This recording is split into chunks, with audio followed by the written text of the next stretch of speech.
I think I realized quite young, you could have said that I was an artistic or a creative type, very interested in theater and loved arty and bohemian friends. But I found that I would have cycles of sort of, skying and then feeling sad or depressed, etc.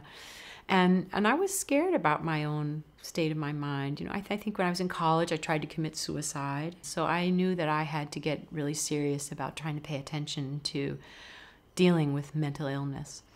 And so when I went to Nepal, I realized that meditation was going to have to be the first beginning. I was going to have to make friends with my mind. That was the first and most simplest part of it.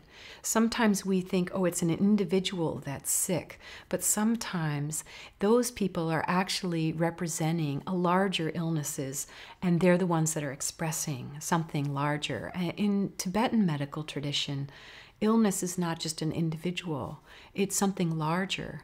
And so I knew for myself that I couldn't be in a society or a culture that was really, really high-paced. I needed to move down slower.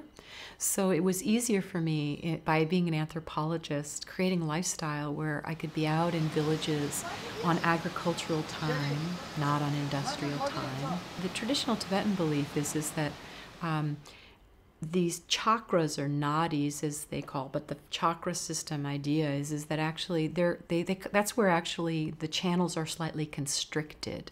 And there can be sort of, that's why they're called knots even, or different emotional afflictions. And so how mental illness is constructed in different places in the world is very, very different.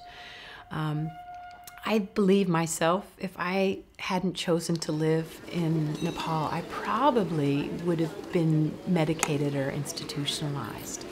As an anthropologist, we look at making the strange familiar and the familiar strange. So in that sense, I wanted to understand what does the world look like, what does mental health look like from within a Tibetan perspective, and maybe how does that help us relook with that in mind and understanding. Then how do we relook at what we're doing here in the West, and maybe there's some questions that arise out of that and some really deep concerns.